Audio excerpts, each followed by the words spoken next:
वाक्यच खटकतं की पुरुषाच्या बरोबरीने आल्या. खरं तर हा संघर्ष किंवा हा लढा सावित्रीचा तोच होता की मला माणूस म्हणून जगायचंय. आपल्या प्रत्येकाच्या मनात एकदा तरी सावित्री जागी होते, बहिणाबाई जागी होते. लाभले भाग्य आम्हास बोलतो मराठी. मराठी भाषिक दिनाच्या तुम्हा सगळ्यांना हार्दिक शुभेच्छा. आणि आजच्या या मराठी दिनी आम्ही तुमच्यासाठी घेऊन आलोय एका नवीन सुंदर अशा नाटकाची एक पर्वणी. लोकशास्त्र सावित्री या नाटकाचा आज प्रयोग होता आणि या नाटकाच्या रूपानं तुम्हाला एक नवीन सावित्रीची ओळख होणार आहे. आणि याच निमित्तानं मराठीशी सुद्धा तुमची एक नवीन नाळ जोडली जाणार आहे. आणि या नाटकाच्या प्रसंगी जे काही किस्से होते, जे काही प्रसंग होते आणि या नाटकातून जे काही मूल्य जोपासली गेली, जी काही शिकवण तुम्हा सगळ्यांना मिळाली, त्याच संदर्भात आपण आज चर्चा करणार आहोत. सावित्रीबाई फुले. मम्मा. हा बेटा. मम्मा, सावित्रीबाई फुले कोण होत्या? कोण? सावित्रीबाई फुले. अगं सावित्रीबाई फुले भारतातल्या पहिल्या महिला शिक्षिका, ज्यांनी मुलींसाठी पहिली शाळा सुरू केली. पहिली शाळा म्हणजे त्याआधी मुली शाळेत नव्हत्या जात? नो बेटा, अगं त्याआधी मुलींना शाळेतच काय, त्यांना घराबाहेर पडणं देखील अलाउड नव्हतं. आपली समाज रचनाच अशी होती, पितृसत्तात्मक व्यवस्था, ज्यात बाईची ओळख ही फक्त चूल आणि मूल एवढीच असते. पण सावित्रीबाईंनी त्या काळी लढा दिला. त्यांनी मुलींना शिक्षणासाठी घराबाहेर आणलं, त्यांना शिक्षित केलं, त्यांची पहिली शाळा सुरू केली. आणि बघ आज त्यांच्या त्या लढ्यामुळे माझी पिल्लू ही स्कूलला जाऊ लागली आहे. वा मम्मा.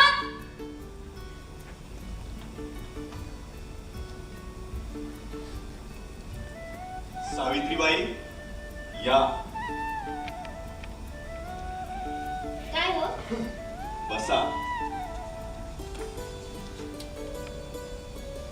हे घ्या. हे काय? हे तुमचं अस्तित्व. अस्तित्व? चला आपण दोघे मिळून अस्तित्व घेऊया. बोला अ आ आ ई ई ई. ई.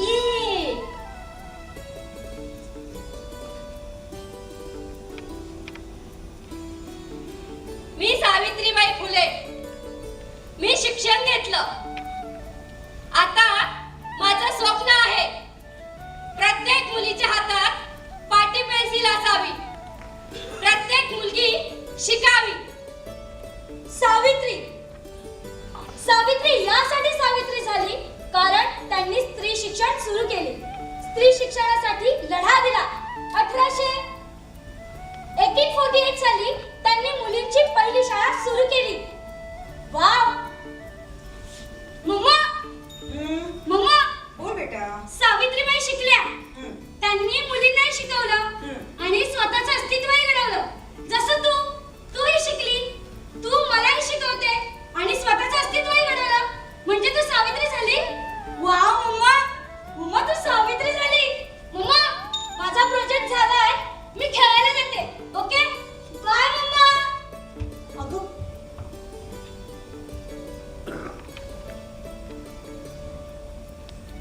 मी सावित्री, मी शिकले पण मी सावित्री झाले का? स्त्री देहाच्या अवतारात, स्त्री देहाच्या अवतारात तीच राहील. ती सासू, सून, वहिनी, नणंद, नात्या, मावशी, काकू, आजी, आई सगळं रूप धरून गाजली आणि गाजली. पण ती सावित्री नाही झाली. ती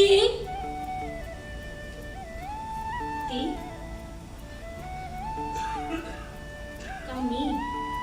या नाटकामध्ये आपण जर पाहिलं तर सावित्री आपण झालो नाही असा वारंवार उल्लेख होता.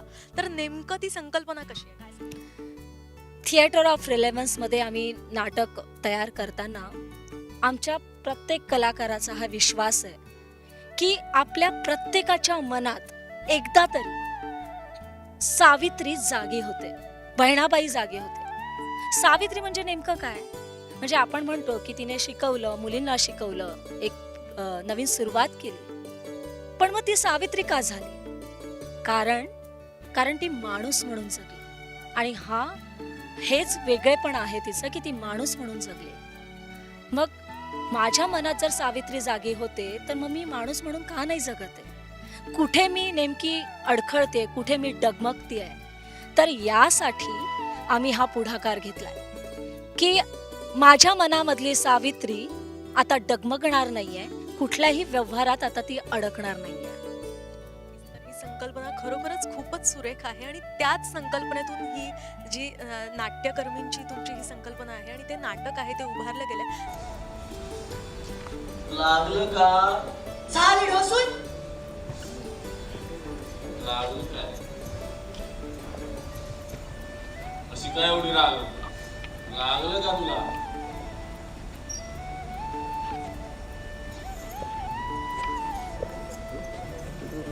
अगं भूक लागली का? खायला तर दे ना. घ्या गिळा.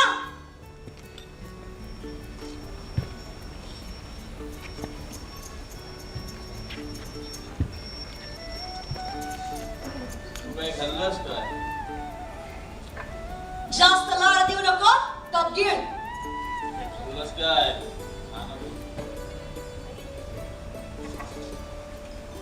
कशाला वागतोस असं? हा, कशाला वागतोस? अरे चांगलं नाही दिसत. पोर मोठी झालीये, जरा विचार कर. अरे तिला काय वाटत असेल? नाही बरं वाटत ही रोजची भांडणं, रोजची कटकट. तुझी अवस्था बघ काय करून घेतलीयस. सुधार आता तरी. अगं खाऊन घे. आजपासून तुझी शपथ घेऊन सांगतो मी दारू सोडली. राहू द्या, राहू द्या. तुम्ही घर राखा, मी कामाला जाऊन येते. नाही मूळ नाही भांडी नाही स्वतःचे गणपतीचे. नाही मूळ नाही भांडी नाही स्वतःचे गणपतीचे. अरे नाही मूळ नाही भांडी नाही स्वतःचे गणपतीचे. नाही मूळ नाही भांडी नाही स्वतःचे गणपतीचे. नाही जीव नाही गाणं नाही स्वतःचे निर्णय.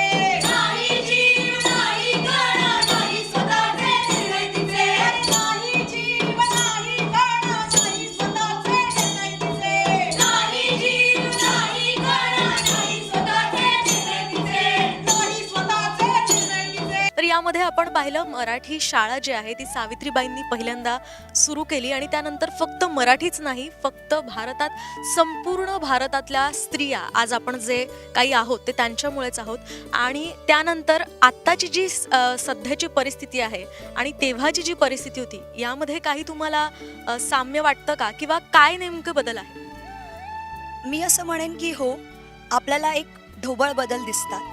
आणि ते बदल काय आहेत तर मुली उंबरठा ओलांडू लागल्या, मोठ्या मोठ्या पदावर काम करू लागल्या, मोठमोठे पगार घेऊ लागल्या. आणि असं म्हटलं जातं समाजात की पुरुषाच्या बरोबरीने आल्या. मला हे वाक्यच खटकतं की पुरुषाच्या बरोबरीने आल्या. कारण मुळात माझी एक आयडेंटिटी माणूस म्हणून वेगळी आणि त्याची वेगळी आहे. तर आपण खरं तर हा संघर्ष किंवा हा लढा सावित्रीचा तोच होता की मला माणूस म्हणून जगायचंय. आणि ती स्त्री देहाच्या पलीकडे एक माणूस म्हणून, एक विचार म्हणून जगली. आणि आज आपण जागतिकीकरण पाहतोय ते काय करतंय तर मिस इंडिया घ्या, मिस वर्ल्ड घ्या, मिस युनिव्हर्स घ्या, त्या पुन्हा मला शरीराकडे आणतायत. आज कुठलंही उत्पादन जेव्हा बाजारात विकण्यासाठी येतं तेव्हा बाईच्या बॉडीला किंवा पुरुषाच्या बॉडीला प्रेझेंट केलं जातं आणि ते विकलं जातं. तर हे असं का? तर ही माणूस म्हणून जगण्याची लढाई आहे आणि ती मानसिक गुलामी आजही आहे. ती मानसिक चौकट आजही आहे जी ओलांडणं खूप आवश्यक आहे. आणि लोकशास्त्र सावित्री त्यासाठीच पुढाकार घेत आहे की ती मानसिक चौकट भेदूया. तर हा एक मोठा बदल हा घडणं हे अत्यंत महत्त्वाचं आहे. अरे संसार संसार जसा तवा चुलावर. आधी हाताला चटके तवा मिळाती भाकर. भाजलं ना? आई ही कोणाची ग कविता? अगं बहिणाबाईची. बहिणाबाई लेखिका होत्या? नाही ग, ती एक साधी बाई होती जिनं ह्या अशा रोजच्या कामातनं लोकांना जगण्याची शिकवण दिली. आई तू पण रोजच काम करतेस, रोजच्या कामातून मला नवीन शिकवतेस, म्हणजे तू पण बहिणाबाईच ना ग? चल काहीतरीच तुझं.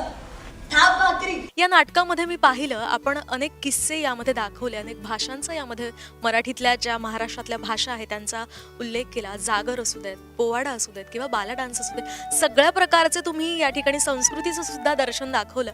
तर यामध्ये मला बहिणाबाईंचा प्रसंग खूप आवडला. त्यांनी अशिक्षित असून सुद्धा आज जगण्याची जी कला आहे ती शिकवली आणि या जगण्याच्या कलेतून त्यांनी या सुंदर अशा कविता लिहिल्या आणि या कवितेच्या माध्यमातून त्यांनी समाजाला प्रेरित केलं. तर त्या संदर्भात तुम्ही काय सांगाल? तुमच्यात एक तरुणाई म्हणून तुम्हाला मातृभाषेबद्दल काय वाटतं? मला माझ्या मातृभाषेबद्दल खूप अभिमान आहे. मुळात म्हणजे जिथे आपण म्हणतो की शिक्षणाने माणूस माणूस होतो, पण आज खरंच तसं आहे का? आणि आम्ही हे खरंच मांडतो की आजचं शिक्षण जे बाजारीकरणात, आजची कला जी बाजारीकरणाच्या चौकटीत अडकली आहे, ती खरंच माणसाला माणूस म्हणून घडवतीये का? आणि जर तसं आहे तर मग बहिणाबाई कोण होत्या? तर बहिणाबाई आणि सावित्री होण्यासाठी ह्या बाजारीकरणाच्या चौकटीत अडकण्याची किंवा शिक्षणाचा पाखंड करण्याची गरज नाहीये. शिक्षण ते जे आपल्यात माणुसकीचा बोध जागवेल, जो आपल्यांमध्ये विचारांची ठिणगी पेटवेल. आणि आम्ही या नाटकातून याच गॅपला, जिथे सावित्री म्हणते की मी शिक्षित झाले, मी माझं अस्तित्व घडवलं, तिथे बहिणाबाई म्हणतेय की मी अशिक्षित राहूनही स्त्री देहाच्या पलीकडे जगली. तर या दोघांचा जो एक साम्य आहे की ते दोघीही माणुसकीसाठी प्रतिबद्ध होत्या, कारण त्यांचे विचार सशक्त होते. आणि आम्ही या नाटकाच्या माध्यमातून, लोकशास्त्र सावित्री या नाटकाच्या माध्यमातून लोकांमध्ये माणुसकीचं शास्त्र घडवत आहोत, जे सावित्रीने घडवलं आहे आपल्यात. आणि त्याच्याच माध्यमातून इतर सावित्री सुद्धा नक्कीच घडतील.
नाटकामध्ये एकमेव पुरुषाची भूमिका करणारा हा कलाकार आपल्या सोबत आहेत.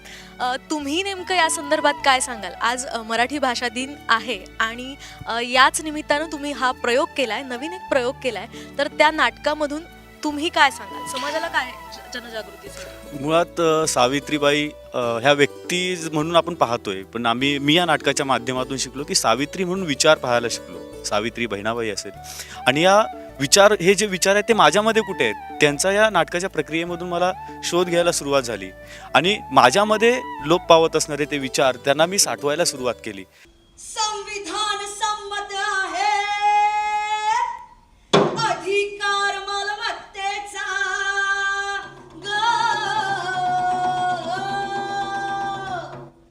संविधान संमत आहे अधिकार मालमत्तेचा आई होऊन का बळी घेते मुलीच्या हक्काचा जी जी रजी जी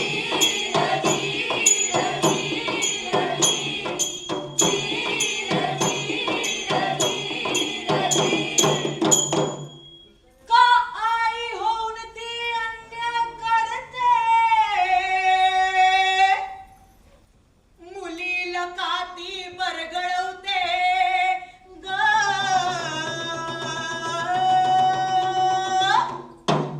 का आई होऊन ती अन्याय करते मुलीला का ती बरगळवते भावनेच्या अधीन होऊन बहीण भाऊ रायाला संपत्तीचा हक्क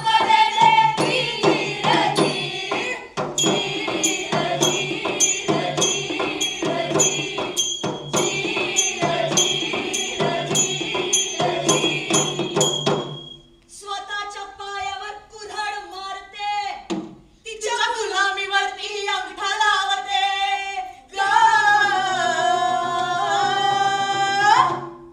स्वतःच्या पायावर कुऱ्हाड मारते तिच्या गुलामीवरती अंगठा लावते काही आई होऊनही रूप सदाचे कलंकित करते जी जी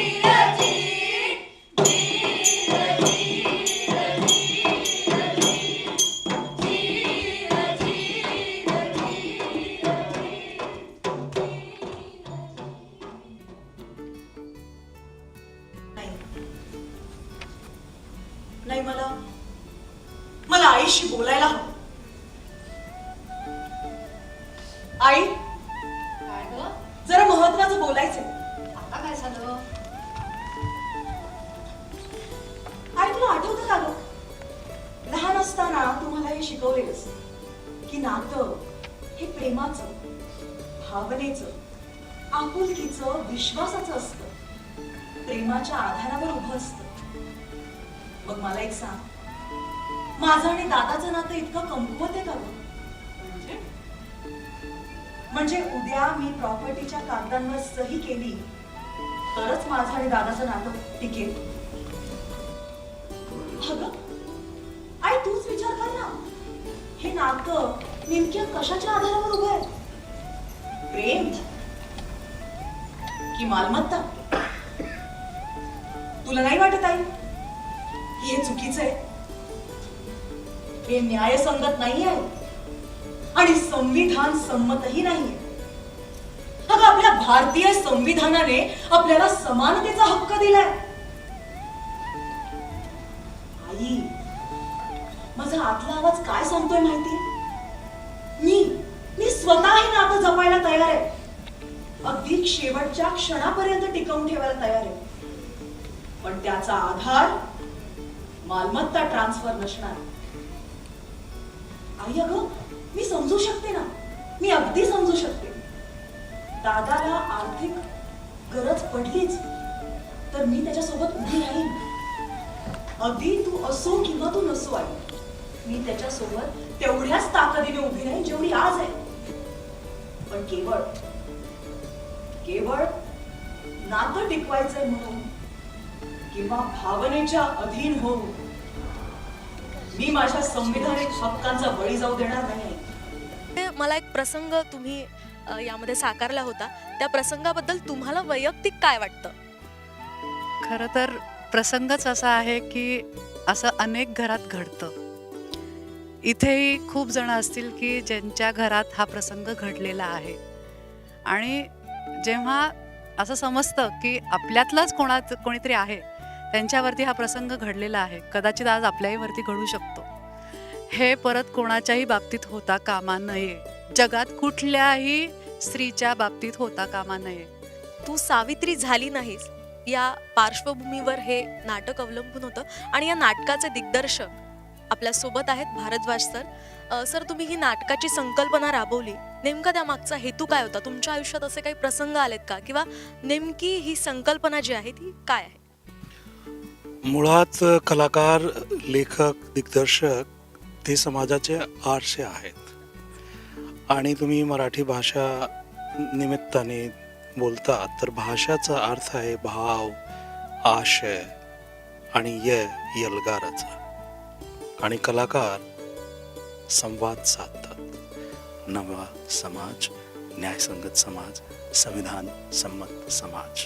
आणि हे विसरू नका, महात्मा ज्योतिबा फुले आणि सावित्रीबाई फुलेनं ह्या देशाला संविधान असावं आणि त्यासाठी आंबेडकर घडावं म्हणून तो आधार दिला आणि तो आधार महाराष्ट्रातून आला.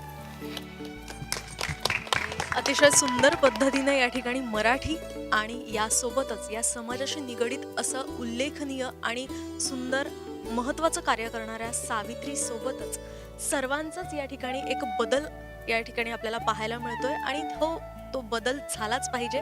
प्रत्येक स्त्री तिच्यातली सावित्री ही तिने ओळखलीच पाहिजे आणि अशाच या नाटकातून अशी सुंदर ही जी संकल्पना तुम्ही साकारली आहेत ती नक्कीच समाजामध्ये रुजवेल आणि या समाजामधून तिच्यासाठी तिच्या स्वतःसाठी काहीतरी करण्याची उमेद नक्कीच निर्माण होईल.